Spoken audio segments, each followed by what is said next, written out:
Protect hundreds of thousands of jobs and save Americans well over $2 billion a year by officially terminating the Biden administration's ridiculous regulations imposing costly requirements on refrigerators and air conditioners. It's ridiculous, unnecessary, and costly, and actually makes the machinery worse. Yeah, it's choking business. President Trump rolling back Biden-era regulations that impose costly environmental burdens on refrigerators and air conditioners. Today's actions, as you heard from the president, going to save people about $2 billion and project nearly 350,000 jobs protected. The president also revealing it could lower the cost at grocery stores and the transportation of goods as well. Here he was. This rule also drove up the cost of living by forcing consumers to purchase higher cost residential air conditioning units. They went up very substantially in cost, and also they were going to be obsolete very quickly. The higher cost threatened thousands of jobs and was passed on in the form of higher prices and higher taxes. Thanks to today's reforms, the American people have lower grocery prices, cheaper transportation of goods, lower cost of air conditioning. Again, environmental regulations, the boogeyman. Steve Forbes, chairman and editor-in-chief of Forbes Media, joins us now, along with Brandon Farris, the executive vice president of Steel Manufacturers Association here in the United States. Gentlemen, pleasure to have you both on. Steve, you're sitting next to me. How you doing? Doing very well, and love those deregulation moves. That was one of the things that was killing manufacturing in this country. And the amazing thing is, if you allow free markets to work, things like refrigerators, air conditioners will not only get better, but cheaper. Regulations did just the opposite. It's like the tip of the iceberg, right? No pun intended here. We're talking refrigeration. What deregulation can do for this country and the detriment that it has had on being able to produce our own product. Yeah, a typical manufacturer now spends $29,000 per employee to comply with regulations. That, thankfully, is going to be reversed. Ask yourself this question. Does China charge effectively employees $29,000 in regulations?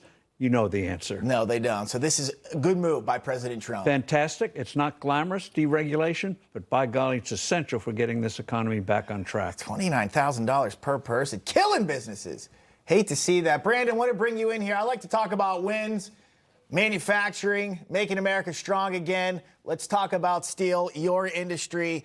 I know the president, his tariffs, they have done a lot to save the steel industry. Right now, we're sitting as the third biggest manufacturer of steel in the entire world. That has jumped up. We're pumping about 82 million tons of steel per year. That was back in 2025. Talk about what the president has been able to do in terms of steel. We're back. The U.S. steel industry is back. President Trump and his administration have been a driving force behind that resurgence. The 232 steel tariffs were the most significant pro-growth, pro-manufacturing action in a generation.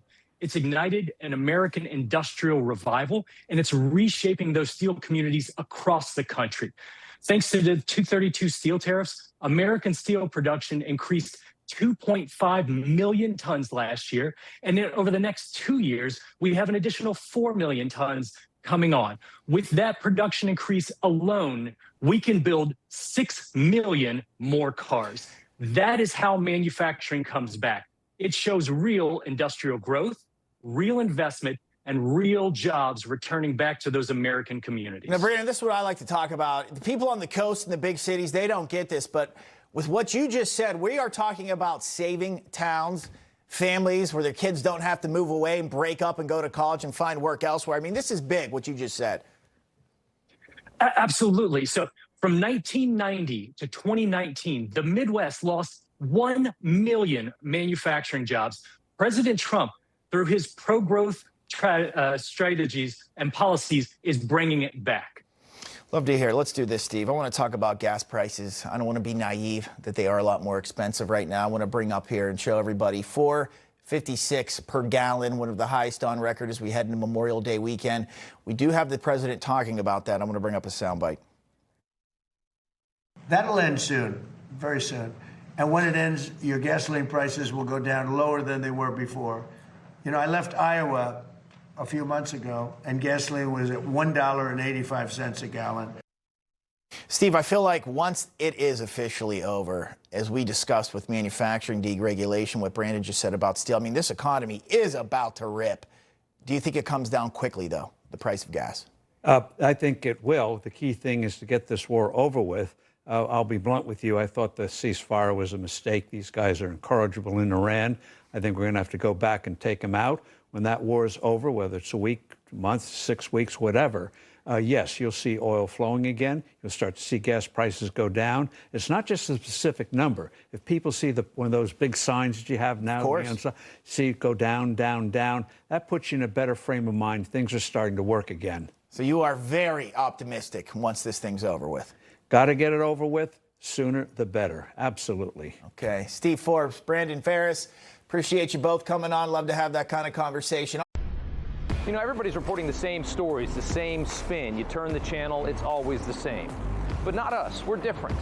We report the real news. No spin, just the facts.